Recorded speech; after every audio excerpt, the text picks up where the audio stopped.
ተረጋግታችሁ አይምሯችሁን ሰብስባችሁ እንድታዳምጧቸው በእውነት በአጽንኦት እየጠየኩኝ ቀጥታ የዕለቱን ትምህርት የሚያስተምሩን መጋቤ ጥበባት መምህር አማረ ተመላክ ፍትሕዎሙ ወአምጽእዎሙ ሊተ ፈታችሁ አምጡልኝ የማቴዎስ ወንጌል ምዕራፍ 21 ቁጥር 2 እጅግ የተወደዱና የተከበሩ ክቡር አባታችን መላከ ብርሃን አድማሱ የታነ የዚሁ ታሪካዊ ቤተክርስቲያን መስራች እንዲሁም አስተዳዳሪ የመንጋው ጠባቂ የልማቱም አርበኛ የወንጌሉ ገበሬ እንዲሁም ክቡር መላከ ብርሃናት መምህር ቡሩክ ሸዋይርጋ የዚህ ቤተክርስቲያን ስብከተ ወንጌል ክፍል ኃላፊ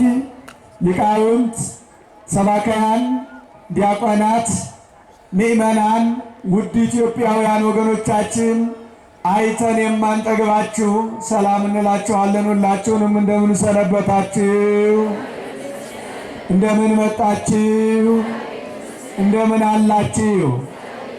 የአባቶቻችን አምላክ ይችን ሰዓት በእድሜያችን ላይ ስለጨመረልን ደግሞም ለምስጋና ስለፈጠረን ቀኑም የምስጋና ነውና ስሙ ለዘላለም ይክበር ይመስገን። ኢትዮጵያውያን ወገኖቻችን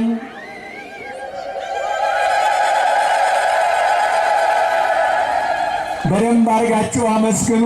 ከልብ ሆኑና አመስግኑ። እንደው ዝም ብለን አይደለም። መንበረ ጸባዖት ምስጋና የሚደርስበት ቀን ነው። መንበረ ጸባዖት የሚደርስበት ቀን ነው። እልልታችሁን፣ ስቅለታችሁን፣ ጾማችሁን፣ ጸሎታችሁን ከደመና በታች ያስቀርባችሁ። እናታችን ቅድስት ድንግል ማርያም ስሟ ይክበር ይመስገን። ቅዱስ መስቀሉ ስሙ ይክበር ይመስገን። ትጉሃን መላእክት፣ ነቢያት፣ ሐዋርያት፣ ጻድቃን፣ ሰማዕታት እግዚአብሔር እንዳከበራቸው መጠን ስማቸው ለዘላለም ይክበር ይመስገን። ፈታችሁ አምጡልኝ። የተወደዳችሁና የተከበራችሁ ኢትዮጵያውያን ወገኖቻችን በዚህ ኃይለ ቃል መነሻነት ሊነግረን የፈለገው ነገር እግዚአብሔር ስላለ ጥቂት እስኪ እንከታተለው። ወንጌል መቼም መነሻና መድረሻ አለው። ዛሬ ትምህርቱ ተግባራዊ ትምህርት ይባላል። ኢትዮጵያውያን ወገኖቻችን ምዕራፍና ቁጥር የምንጠቅስበት ሳይሆን በሕይወት የምንማርበት ቀን ነው አንደኛው። ሁለተኛው የትህትና ትምህርት ይባላል ወይም ደግሞ የትህትና በዓል ይባላል። በቀጥታ ጀነራል መጠሪያው ዕለቱ ዛሬ የተሰበሰብንበት አበይት በዓላት ከሚባሉት አንዱና ዋናው በዓለ ሆሳዕና በመባል ይታወቃል። ሆሳዕና ማለት ሲተረጎም ቶሎና ማለት ነው። እንደምን አረፈዳችሁ ኢትዮጵያውያን፣ እንደምን አረፈዳችሁ። ጨንቆናልና ቶሎ ይምጣልን። እስቲ አሜን በሉ። ይምጣ፣ ያስፈልገናል፣ ቶሎ ይምጣ። ብዙ የጎደለን ነገር አለ ኢትዮጵያውያን ወገኖቻችን። እሱ ሲመጣ ደግሞ ታናሽ ኃይል፣ ታላቅ ኃይል፣ ሴት ኃይል፣ ወንድ ኃይል፣ አጭር ኃይል፣ ድሃ ኃይል፣ ሀብታም ኃይል እያንዳንዳችንን የሚወደን አምላክ ቶሎ ይምጣ። አንደኛው ትርጉም ይሄ ነው። ሁለተኛው ደግሞ ሆሳዕና ማለት አሁን አድን ማለት ነው። አሁን አድን ማለት በሰኮንድና በደቂቃ ልዩነት በሌለው መልኩ አሁን ባለንበት ሰኮንድና ደቂቃ ያድነን፣ ያድነን፣ ያድነን በሏ፣ ያድነን። ይሄ ነው አሁን አድነን በሉ ከልባችሁ። አድነን፣ ያድነናል። በምስጋና ጥሩት፣ አትጠራጠሩ፣ ያድነናል። ሶስተኛው ሆሳዕና ማለት ቀጥታ በተለመደው ቋንቋ ሲቀመጥ በሳይንሱ ዓለም ፋርማሲስት ነው የሚባለው መድኃኒት ማለት ነው። መድኃኒት ማለት ነው።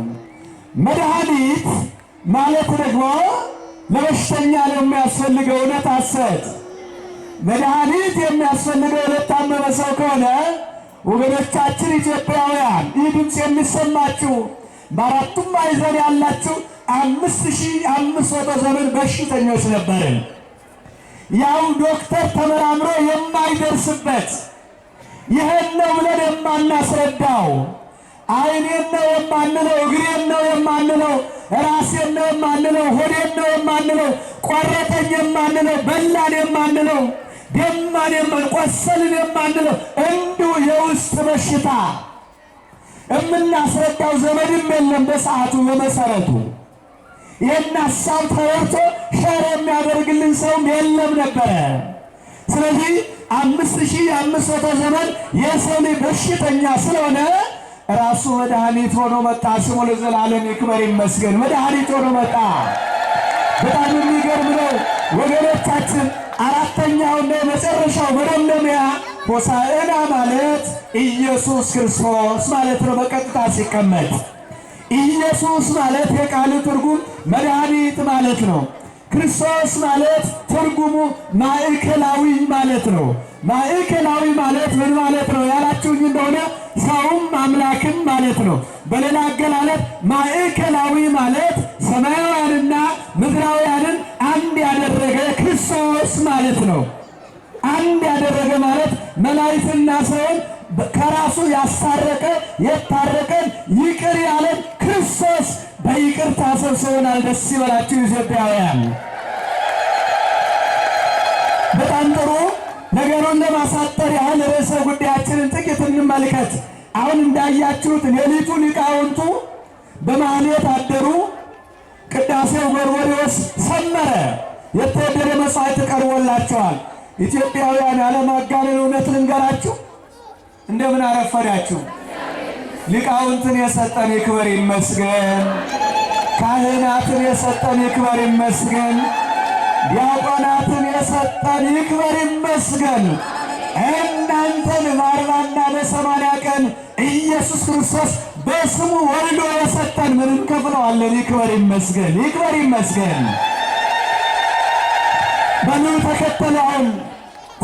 እንግዲህ አሁን ትምህርቱን ባጭሩ ላሳያችሁ ስለሆነ ሆሳዕና የተግባር ትምህርት ማለት የሥራ ትምህርት ማለት ነው።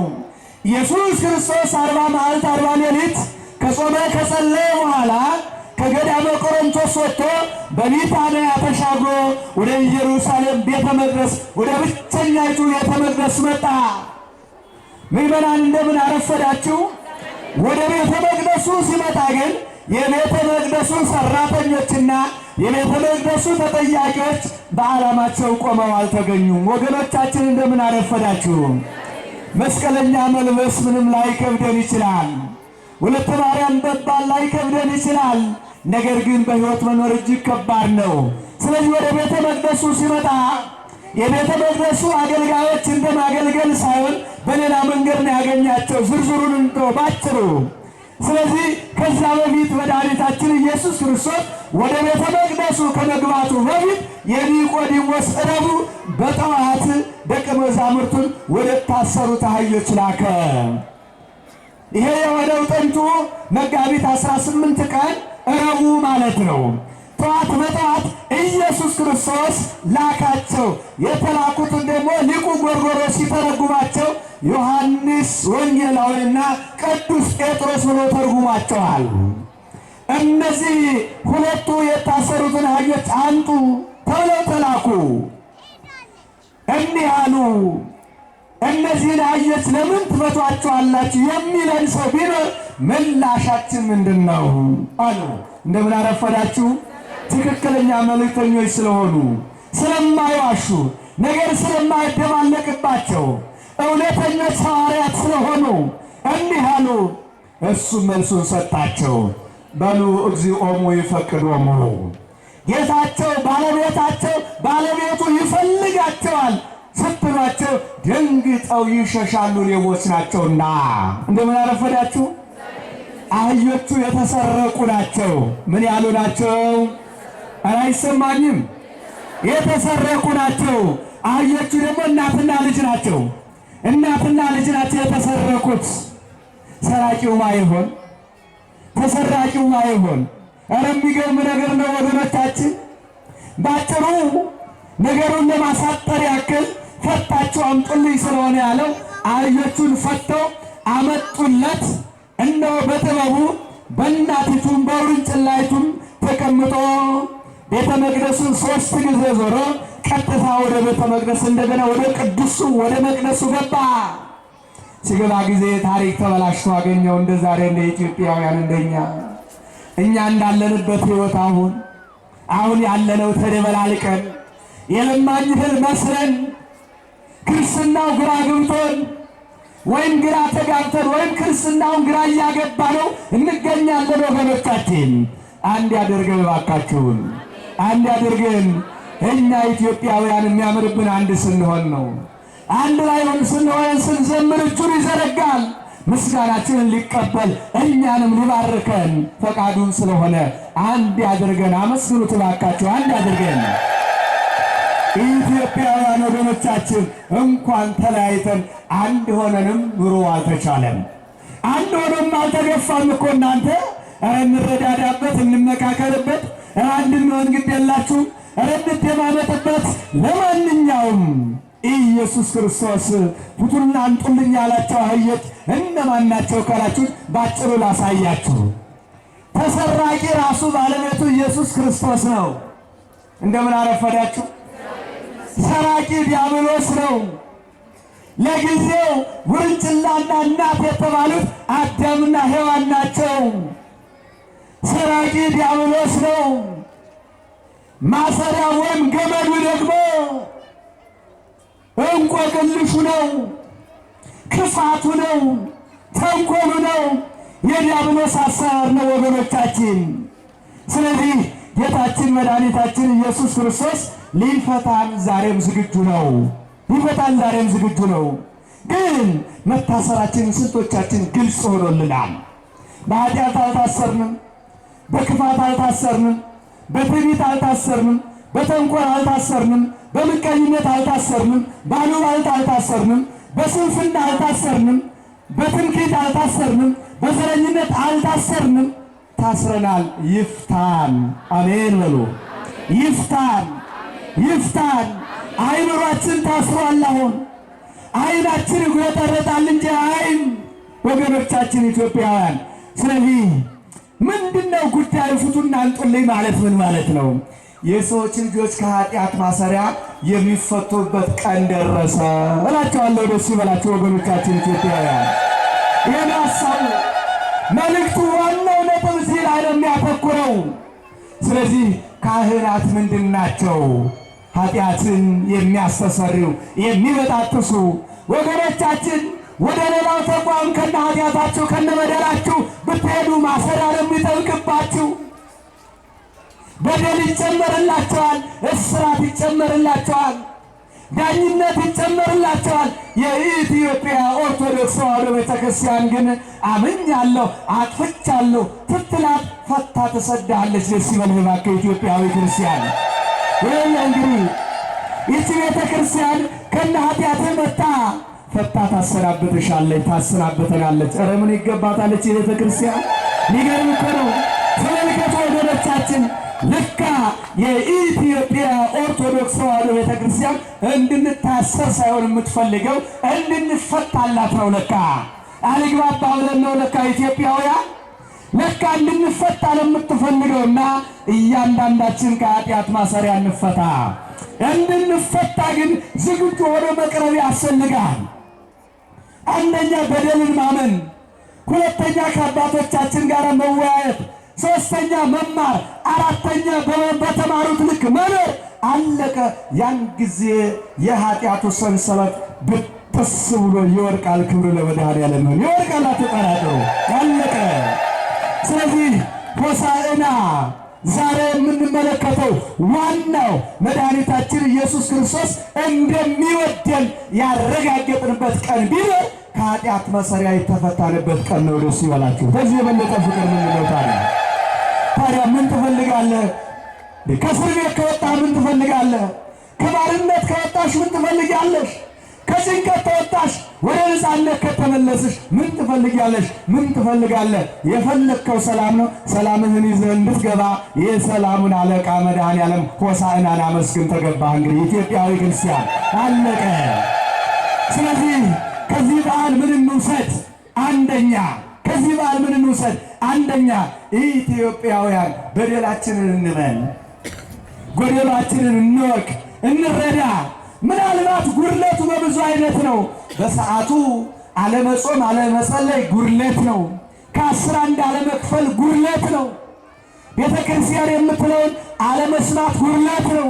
ንስሐ አለመግባት ጉድለት ነው። ሥጋውን ደሙን አለመቀበል ጉድለት ነው። ይሄን ደግሞ እግዚአብሔር ይመለከታል። ግን ከነበደላችን ኑ ይላል፣ አይከለክለንም። በጣም የሚገርመው ነገር መጻሕፍቱ እንዳስቀመጡልን መተርጉማን ኃጢአተኞችን ይወዳል፣ ኃጢአት ግን አይወድም ይላሉ አባቶቻችን። አስተውሉ። ከነ ኃጢአታችን ይወደናል፣ ግን ለንስሐ ጊዜ እየሰጠን ነው። ይኸው አዳምና ሔዋን ተፈቱ።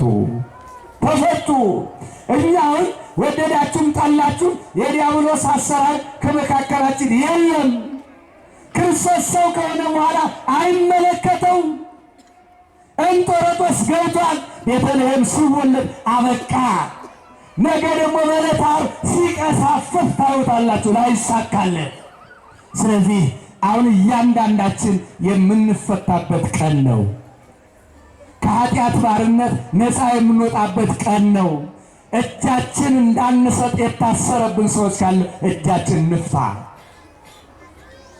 ሰላም እንዳንናገር አፋችን የታሰረ ሰዎች ካለ ለሰላም እንዘጋጅ፣ ለፍቅር እንዘጋጅ፣ ለአንድነት እንዘጋጅ። ያን ጊዜ የኢትዮጵያ ትንሣኤ ይረጋገጣል። አመስግናት ይችን ሀገር እባክህ እንረጋገጥልህ ከፈለግ። በጣም ጥሩ። ፈታችሁ አምጡልኝ አላቸው። ፈተው አመጡለት። ነገሰባቸው አህዮቹ ላይ። እንደምን አረፈዳችሁ? አጭር መልእክት ላስተላልፍ ነው። እንደምን አረፈዳችሁ? ኢየሱስ ክርስቶስ በማን ላይ ተቀመጠ? በማን ላይ ተቀመጠ? በአህዮቹ ላይ። ለምንድን ነው በአህዮቹ ላይ የተቀመጠው? መደበኛ ጥያቄ፣ ትንቢቱ ምሳሌው እንዲከናወን። ምስጢሩ ግን በሐዲስ ኪዳን የሰው ልጅ ኢየሱስ ክርስቶስ በቀጥታ ይመጣው ሊነግስብን ነው። ደስ ይበላችሁ። ሊነግስብን ተመልከቱ። ይኸውላችሁ ከኃጢአት ማሰሪያ ስንፈታ ክርስቶስ እኛ ላይ ይቀመጣል፣ እኛ ላይ ይነግሳል፣ እኛ ላይ ይመሰገናል። ይሄን እንዳትጠራጠሩ። ስለዚህ በጊዜው በአህዮች ላይ ለምን ተቀመጠ አትሉኝም? መልሱ ባጭሯ ሰው ጠፋ። ምን ጠፋ? የሚቀመጥበት ጠፋ። አህያ ተሽሎ ተገኘ። ክርስቲያኖች እንደምን አረፈዳችሁ? ከሰው ማን ተሻለ?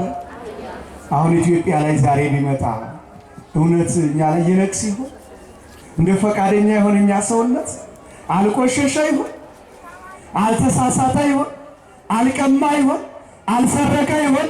ለማንኛውም ከኃጢአት ማሰሪያ ተፈተን አምላካችን መድኃኒታችን ኢየሱስ ክርስቶስ በፍርድ አደባባይ ሲመጣ ሁላችንም በቀኙ እንዲያቆመን ፈቃዱ ይሁን።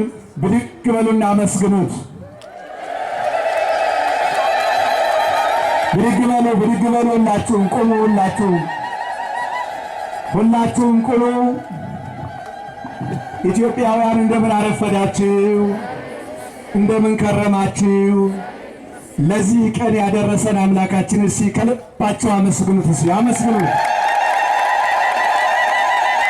አመስግኑት። ደግማችሁ አመስግኑት። የምስጋና ቀን ነው።